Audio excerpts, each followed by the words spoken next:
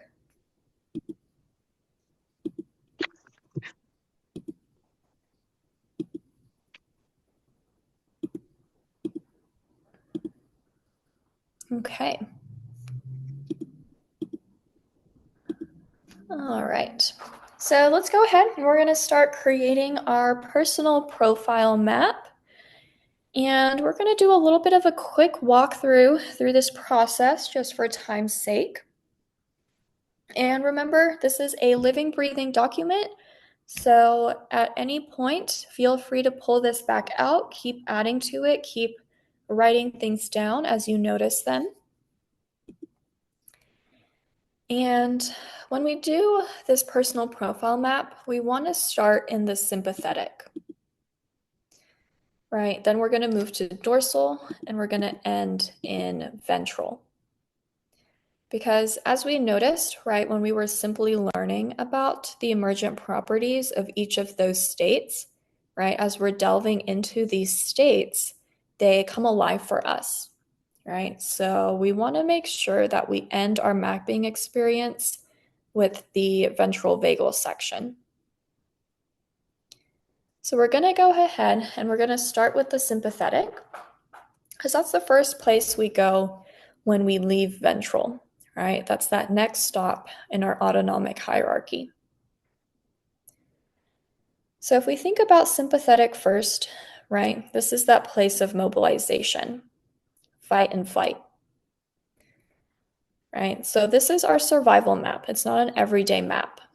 So we're thinking about, I've moved into sympathetic where I'm feeling overwhelmed, where I have so much energy flooding my nervous system that I can't think. I don't know what to do. Right? Or I'm single focused, I'm stuck here, I'm hyperfixating. You may notice feelings of anger, anxiety, agitation, right? Those are all emotions that happen here. So I'm going to invite you to think of a time recently where you felt some of that flood of mobilizing energy, that feeling of too much, right? And I'm now in this sympathetic survival state. Then we're going to let just enough of that into our mind-body awareness so we can begin to map it. So don't go fully into that sympathetic state, right? Because once we leave ventral and we move into either that sympathetic or dorsal, our prefrontal cortex, the thinking part of our brain, doesn't work the same way.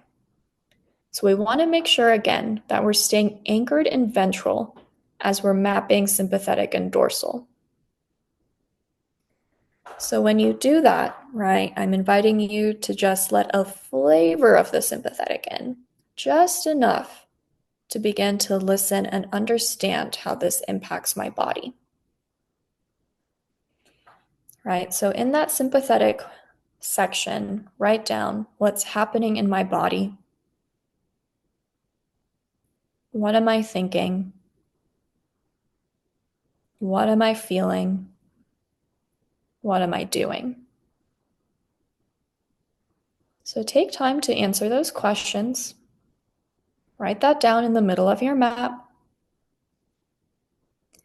What's happening in my body? What am I thinking? What am I feeling? What am I doing? I'm going to give you guys a minute here to jot down some words.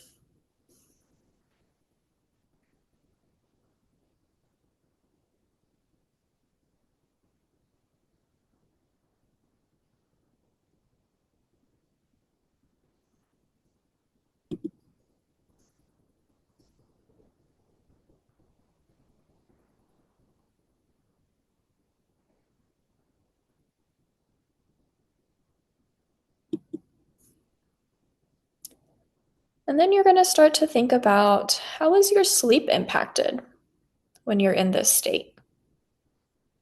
Are you tossing and turning? Maybe you're unable to sleep. Could be frequently waking up during the night. Maybe you wake up super early in the morning. Their nightmares, are there dreams? What's going on with your sleep?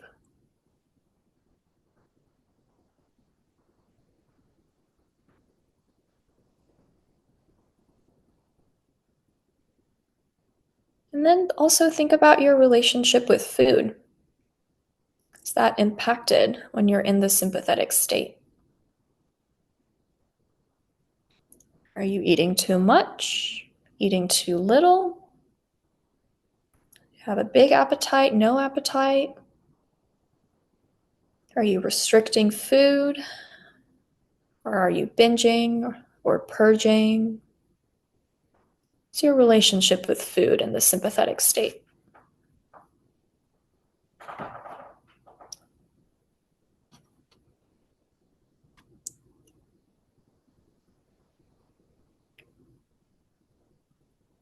And then we're also going to think about if there is any use of compulsive or addictive behaviors or substances. And we're going to broaden our vision, right, when we're talking about addictions here. It's not simply just drugs or alcohol, right? There's lots of other ways that we can do that compulsive action, right? It could be through eating quarts of ice cream or chocolate. It could be binging on Netflix. It could be working out too much, right? Exercise addiction is a thing. It could also be spending too much time at work, right? It could also be through sex, through pornography, right? Addiction expands to more than just drugs and alcohol. It could be through gambling, through shopping, right? Lots of different ways that obsessive compulsive behaviors can show up, right? It could be through cleaning, through organizing, anything can be an addiction.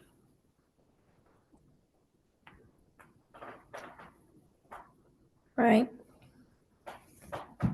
So any information that's coming up for you here, put it down on your map.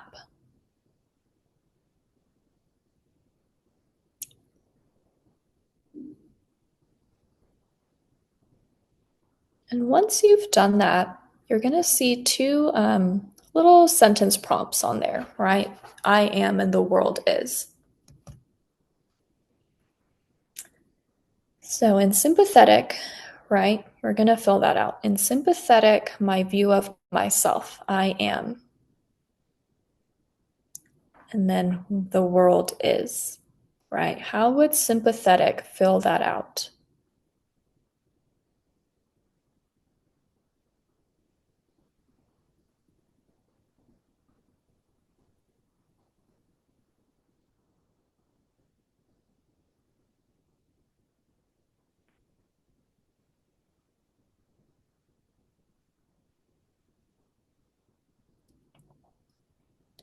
And the last thing that we're going to do here is you're going to see those little rectangular boxes running down the right side of your map.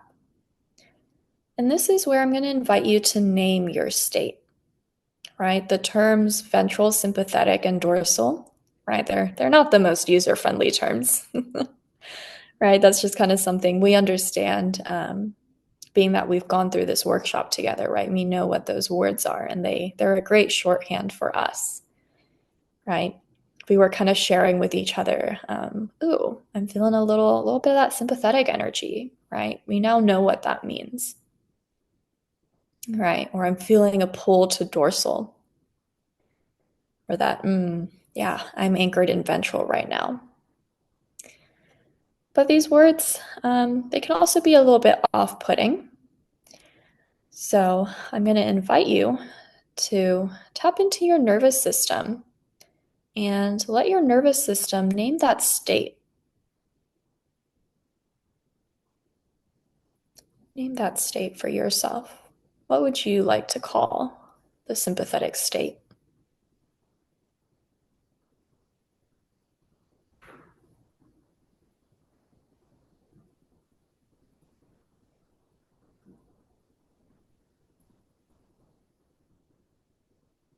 So if you would like, this is all voluntary, if you would like to share here are different things that you've jotted down. If you want to share your I am or the world is, or what you've named your sympathetic state, feel free to unmute and share with us what came up for you when you were mapping out the sympathetic state.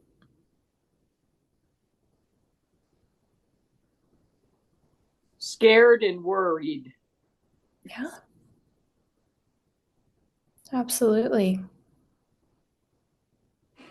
Hyper. Hyper. That's Yeah. me. That like bouncing off the wall, too much energy. Yep. Mm-hmm. Hopeless and angry. Hopeless and angry. Definitely. Yeah, that anger, that agitation comes up a lot here. I find myself negatively spinning in that state. Mm-hmm. That downward spiral. Yeah, absolutely. Right. In the chat, we have nervous and scared. The world is distant. Mm-hmm.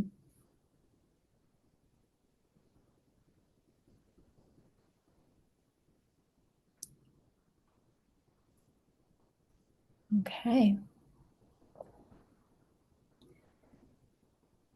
So now we're going to move down and we're going to look at the dorsal section. All right. We're going to begin to fill out the dorsal experience of what's happening in my body. What am I thinking? What am I feeling? What am I doing? And for this, I'm going to invite you just to bring to mind a moment when you felt that sense of dorsal disconnect, some flavor of it, just a drop of it. For me, that experience is I sort of like take a step back, right? I'm not quite showing up in the same way that I typically do. Right? It's kind of like that feeling of just going through the motions of life, like you're running on autopilot. Right? I don't really have the energy to be here to care. So we don't want to invite a full dorsal collapse, just a drop of that dorsal energy, just enough to begin to map out that experience. And right in the bottom of your map, what happens here? And as you're doing this, some of you may discover that you don't visit this place very often. Some of you will discover this is feeling really familiar for me. I got a vacation home set up here. Right? And the same with sympathetic, right? For some people, it's a place they visit often. For others, they don't spend much time there.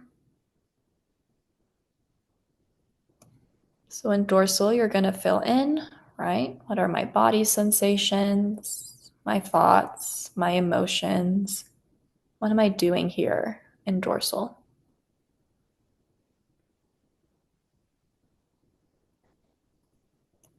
And then think about the same stuff, right? What's happening in my sleep? Do I experience insomnia? Do I sleep too much? All right, am I taking frequent naps throughout the day?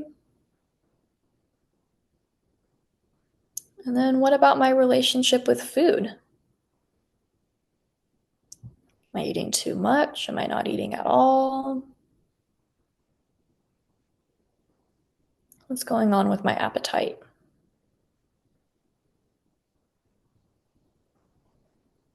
And then the same thing with behaviors or substances.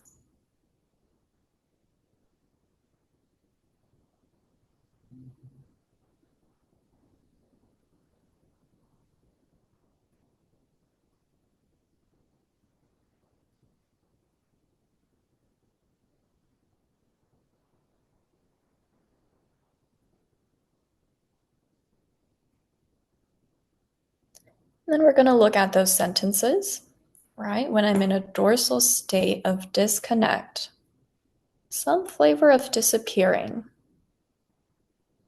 I am, and then the world is.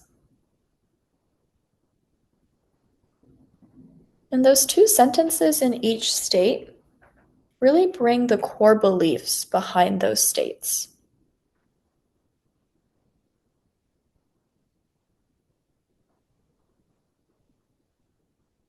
Take a minute and fill that out.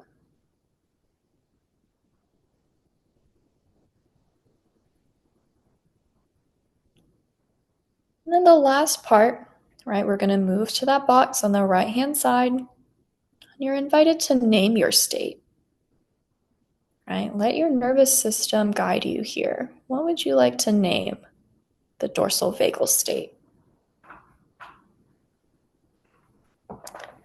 Right, some of my patients have named it the dark and twisty, the black box, right? It's the monster under my bed.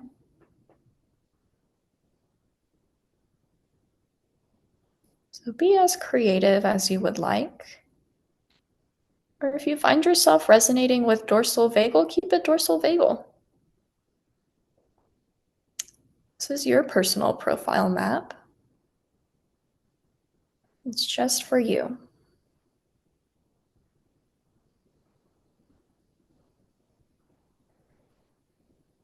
If you'd like, feel free to unmute and share anything that may have come up for you here in the dorsal vagal state. It was scary. It's very scary for me. When I get in that, I'm terrified. Absolutely. It's the bottom of the ladder.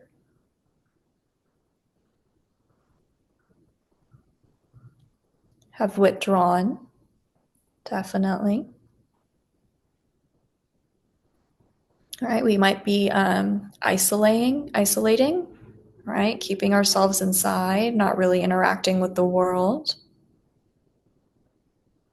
For sure. Cry a lot. Definitely. That emotional release comes through crying here.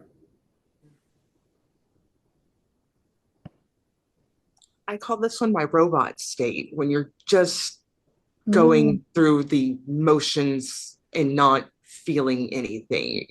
Just everything is just mechanical. Kind of. Absolutely. You're living life on autopilot. You're not really connecting with the moment. You're just going through the motions. The robot state. That's a great term. I like it.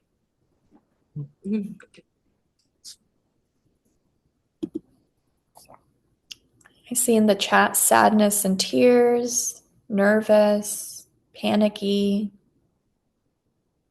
Absolutely. It's like we don't really know what to do with ourselves when we're here.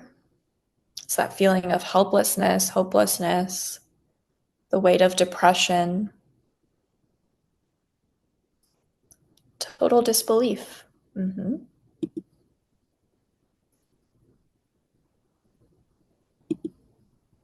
Right? Words I've heard from patients are alone, abandoned, rejected. This is where suicidal thoughts could come in. Thoughts of self-harm or actions of self-harm are common here. You might find yourself not really enjoying hobbies that you used to love, that you used to partake in.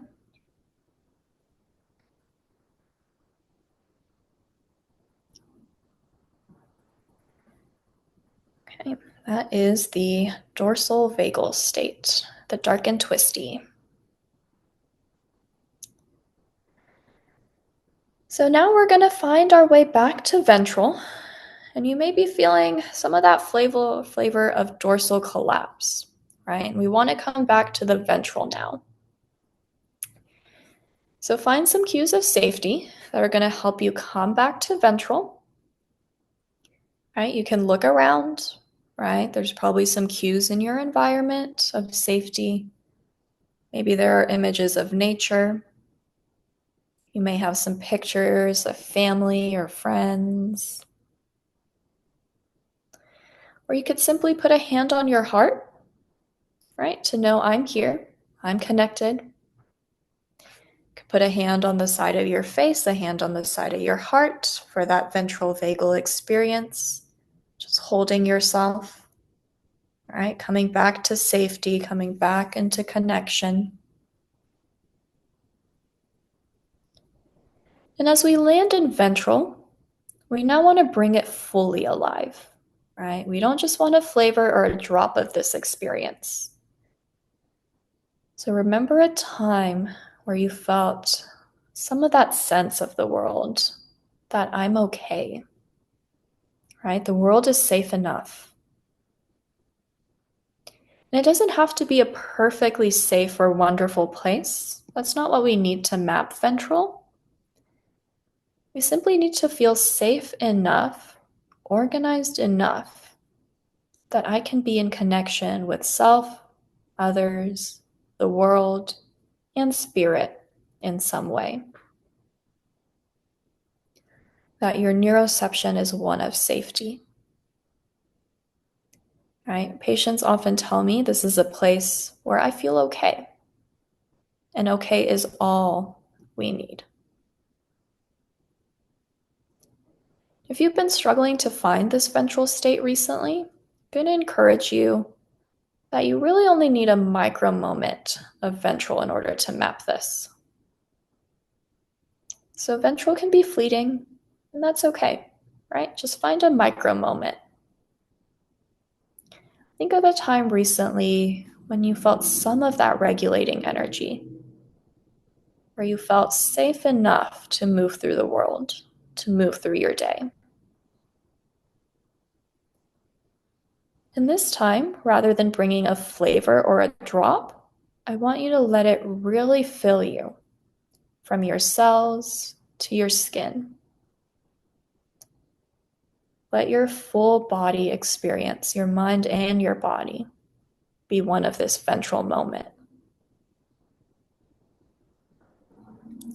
And when you feel filled by that regulating, connecting energy, begin to write in the top of your map what happens here.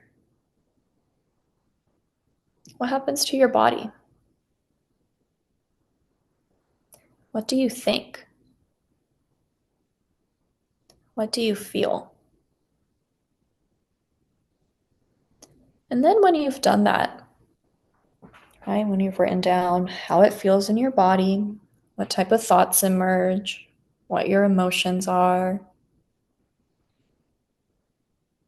right? How is this impacting your sleep?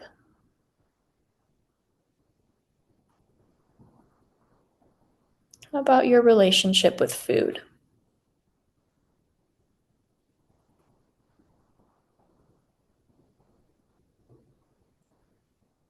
And what's your use of any compulsive behaviors or substances?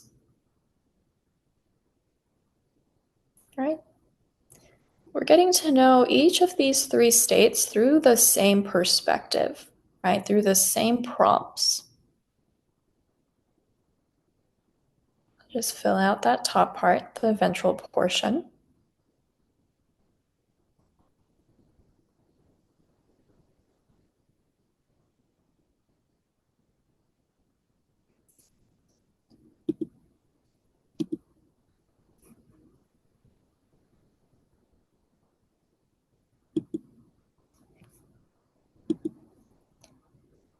And then finally, those two questions, right? I am and the world is. So from a ventral place, answer those questions. I am and the world is.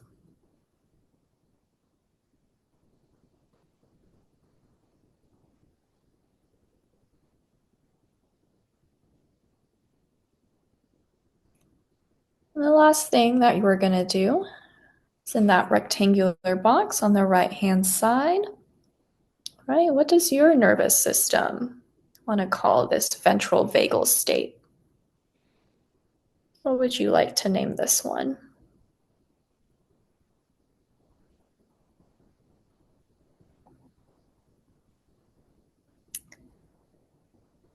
If you would like, feel free to share what came up for you here with the ventral vagal.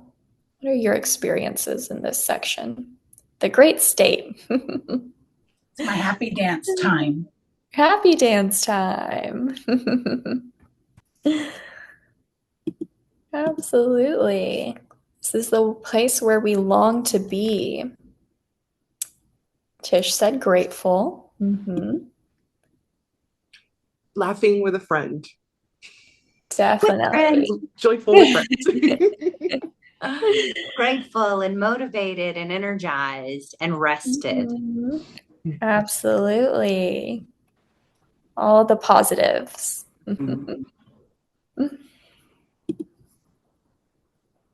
So we got chill, refreshed, opportunity, optimism, feeling positive and happy,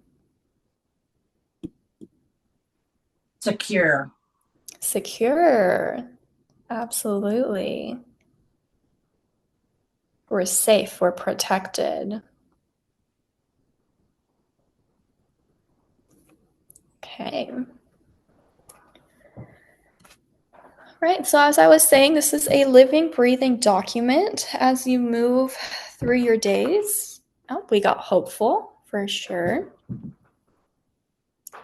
Right, now that you guys know what these different states are, as you're moving through your days and you notice different behaviors, right, different emotions, different type of thoughts popping up for you, come back and jot those down here on your personal profile map. Right? Continue to notice and name these different things. And I would really encourage you guys to share with your friends, with your family, with colleagues, whoever you would like to, right? Share these different things. Because it's through speaking it out loud and sharing that you're getting to know your system in a new way, right? It's a way for you to get to know your system and then getting to know someone else's system. This is really the beginning of befriending our nervous system. And then we're also inviting others, to become part of this experience with us. And for us to become part of their experience. Right? So as you share with others, you may find that what you experience of sympathetic is very different from a friend's or a colleague's. Right? Or as they share, maybe you're like, oh yeah, you know what? I do that too. Let me add that into my personal profile map. In your sentences of I am and the world is, right? That's giving so much information, so much context with just that one sentence. So what I found in doing this work is when people share their maps, they see themselves in other people's maps as well. Right? So I like to say this is an experience of finding yourself in the map, seeing yourself in the science. And so when I share my dorsal, which is a familiar place for me with another person, right? They say, oh, I do that too.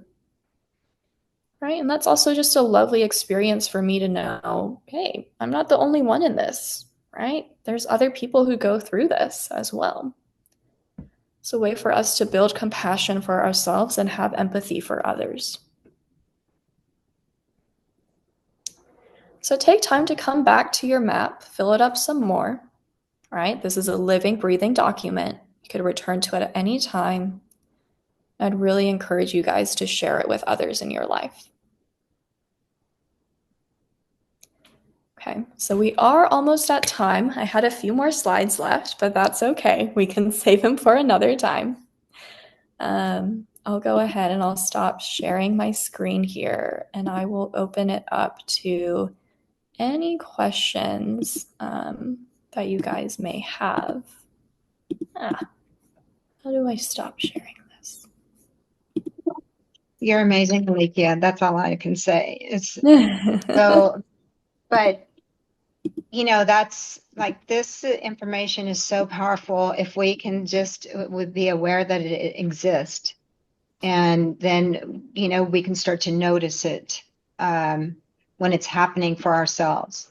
And then, with this information, you have some tools to at least name it, to work within that for ourselves. And just, I love this information, and thank you so much. That was so enlightening for me. And I'm very grateful for all the information and something concrete to work with.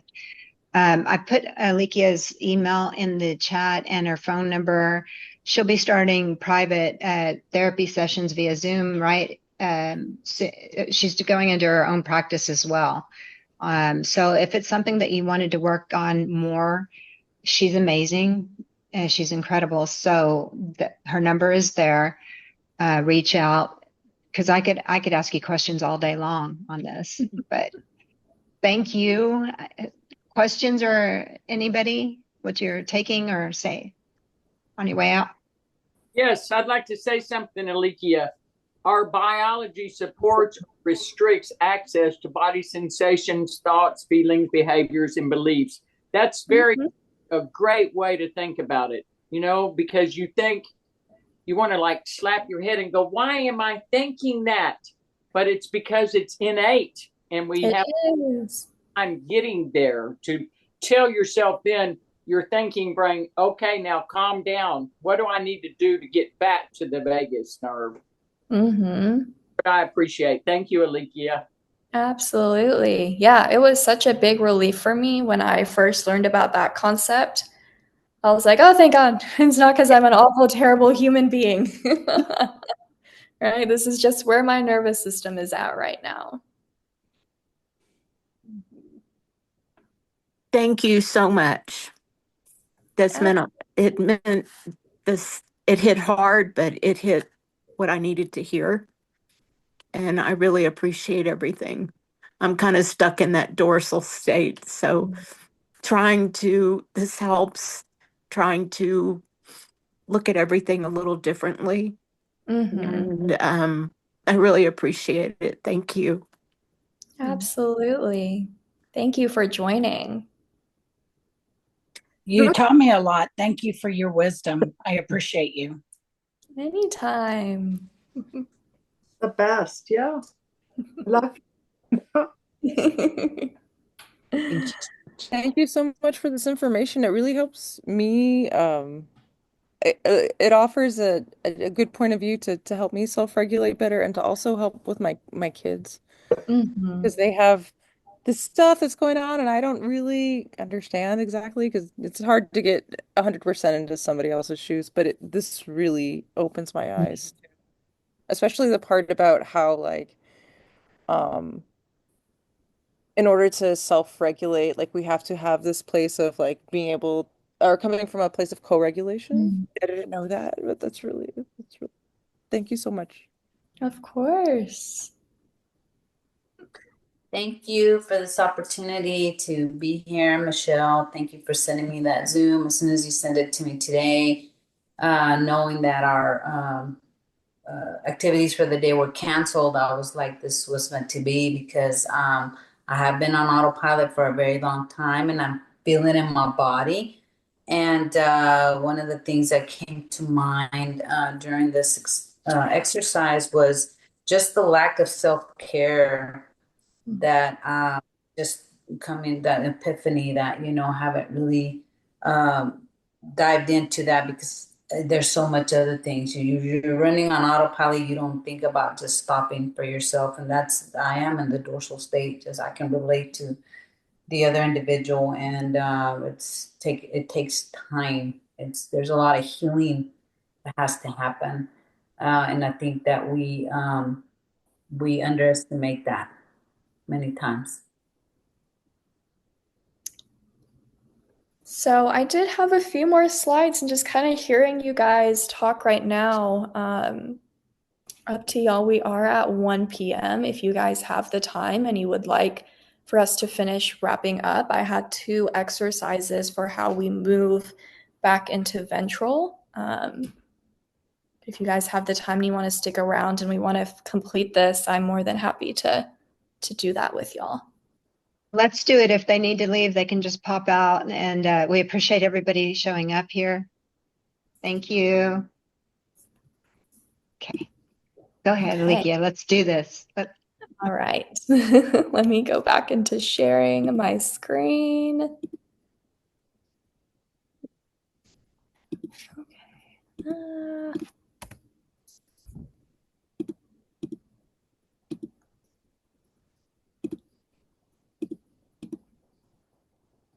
There we go.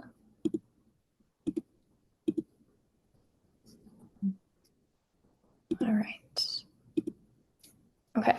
So now that we have our personal profile map, when the way that we want to use it is through this activity called notice and name, right? So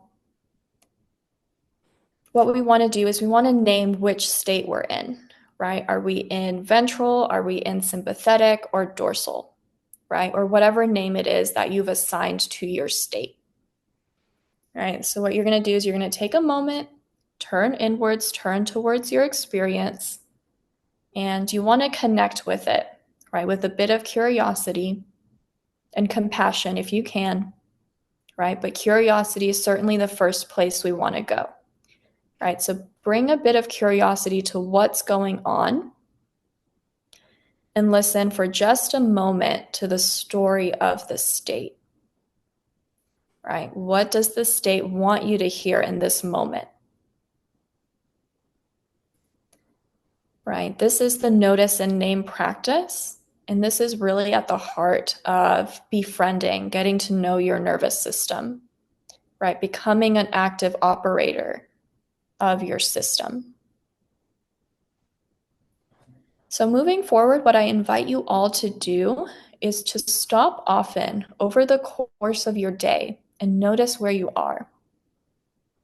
Where am I on my map? And name that state. Turn towards that with a bit of curiosity. And remember, curiosity is one of those emergent properties of the ventral state, right? Which is why we want to bring a bit of curiosity, a bit of ventral to that experience so that we can listen, right? We're just taking in information. We're just listening, right? This is the information gathering piece. We're not needing to do anything about it. We're just gathering the information. We're noticing and naming. Right? So just listen for a moment, turn into your inner experience, bring some curiosity if you're able to. Right? When I say a moment, honestly, you just need like 20 seconds here. Right? Just getting the highlight reels. What's going on? What does my state want me to know in this moment? And then you're just going to go back, continuing along with your day. Right? And as you keep kind of practicing the skill of noticing and naming, it'll sort of just start to run in the background for you as you move throughout your day. So this is step 1, notice and name. Starting to befriend your nervous system, starting to recognize different patterns that pop up for you. So this is our first exercise. And then from here, we move into the ventral vagal anchor. Right, so we know that this ventral vagal is one of the essential ingredients, right, for a life of well-being. And having a critical mass of ventral is important. So without a ventral vagal anchor, we have health challenges. We suffer in our relationships. Our daily experience is one of dysregulation. So if our system is missing the regulating influence of ventral vagal, we suffer in both physical and psychological ways. So we're going to create ventral vagal anchors as one way of beginning to resource the ventral state in our nervous system. And something I want to point out for everyone is it's not the capacity to be in ventral all the time that brings us well-being.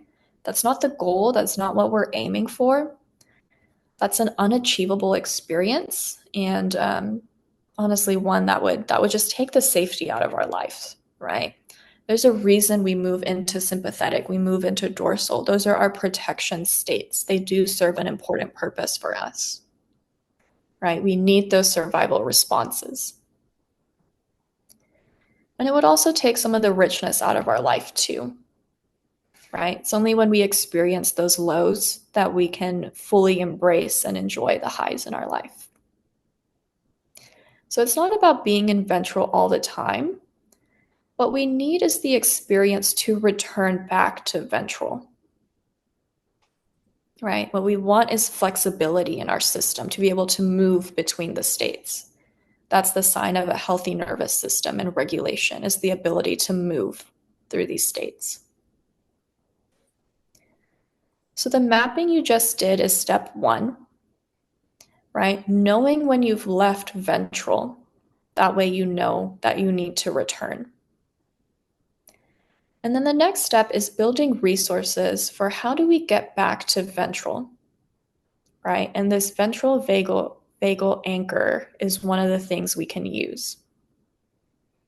It helps us when we're noticing I'm drifting out of ventral, right? I'm being pulled to sympathetic, or my dorsal is very strong, right? It's that ability to grab an anchor to come back, right? I can use my anchor to also deepen my experience in the ventral, right? Either I'm going to use my anchor to come back to ventral or to really ground down and fully experience the ventral state.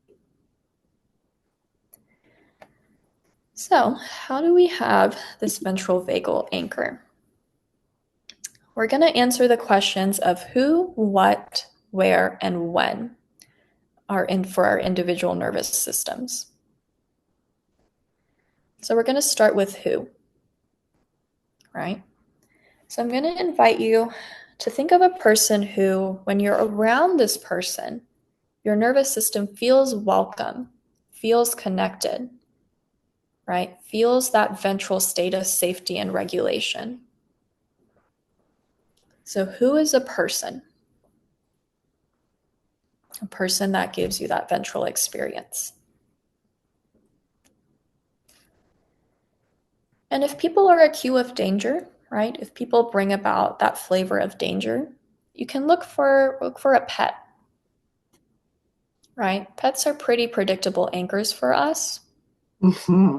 So whether it's a person or a pet.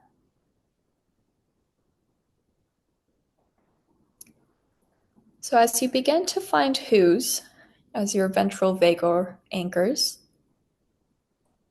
you can also add ancestors, right? Maybe people you haven't met but bring you that experience, or spiritual beings, right? There's all sorts of who's you can really add here. But in the beginning, I would encourage you to find a living, breathing person or a pet, right? Whose autonomic nervous system you've been in contact with, right? Something that brings your nervous system alive, that brings you to that ventral state. So that's the who.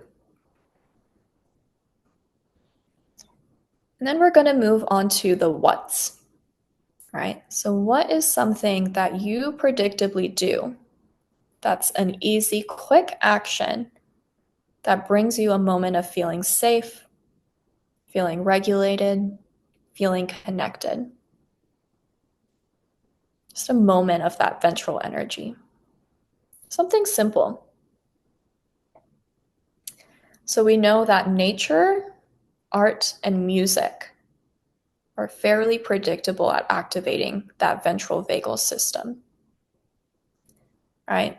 So it could simply be looking out your window, right? Looking out that space outside, looking at the trees, the birds, the sun, the clouds. Could be looking at artwork of nature. So for me, one of my ventral vagal anchors is my picture on my little phone. It's a picture I took on vacation of the beach.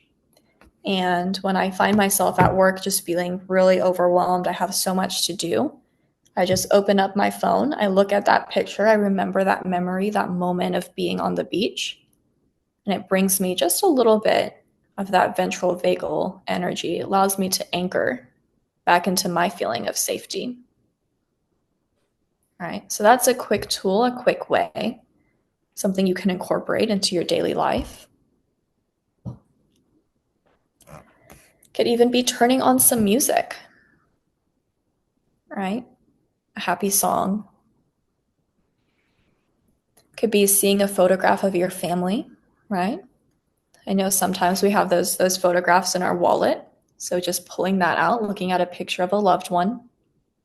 It's a way you can anchor into that vagal energy, right? You want to pick something that's easy, not a long, involved practice, not your self-care routine, all right? Something that's simple, something that's easy, that you can do over and over again. So that's the what category.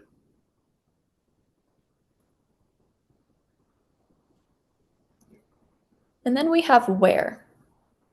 So where is a place in the world, right, where you feel a sense of welcome and safety?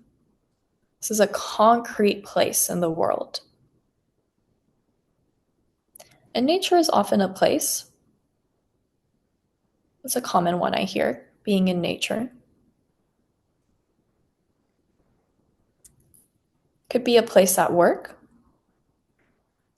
Just any place where when you walk into that space, you feel your ventral system coming alive. Could be your yoga mat. Could be a yoga studio. Could be your bed, right? Just anywhere that brings you that ventral energy.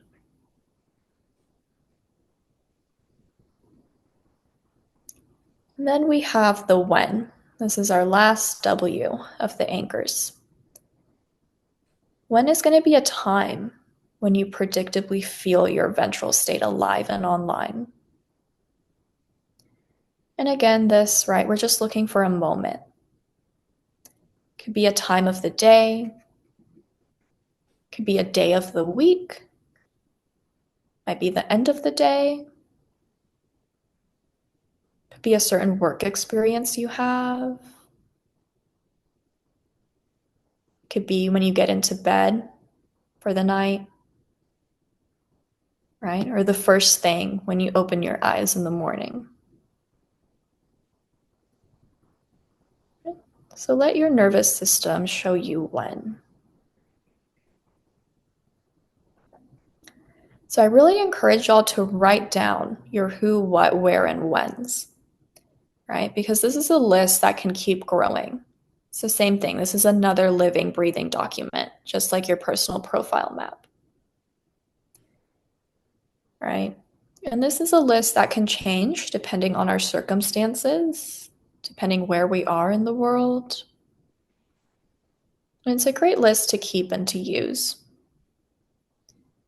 Right. In the beginning, it's nice to have that concrete, tangible piece of paper you can turn to when you need an anchor.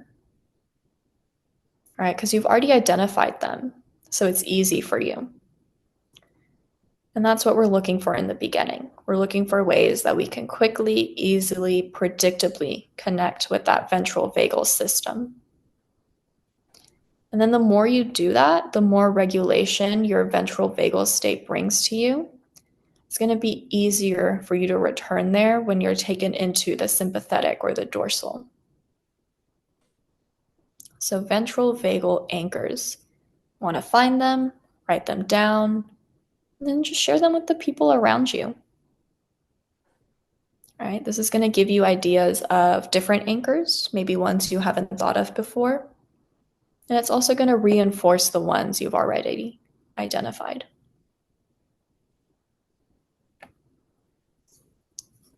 Okay. Well, that was the rest of it. So I hope you guys. Thank you. Hopefully that answers some questions, right? Now that we know what our map is, how do we return to ventral? Going to use those anchors.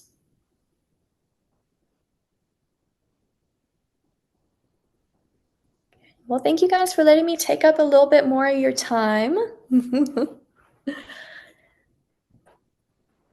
Oh, thank you. Of course. Thank you so much for taking the extra time. It kind of helped me connect the dots even further. Exactly. Yeah. Mm-hmm. Thank you so much. And Michelle, thank you too. Thank you. This is good stuff, good information, and she's so generous with her time and knowledge. But I feel like everybody, wants, we all want each other to get better, or not that we're broken, but we're cheerleaders for each other, and this is such a wonderful group, and it's just been growing, and I feel very connected to you guys. Thank you for helping me on my journey. This is all, a lot of learning. Mm-hmm. So I appreciate everybody. If you want the video, let me know, and it's only for our eyes. This is just us, and that's it. Okay. Thank you, Alekhya. You're just appreciate you more than you'll ever know. No, thank you. Thanks all. Bye. Bye, everybody. Bye. Thank you, Michelle. Thank you. Thank Bye. you. Take care, everyone.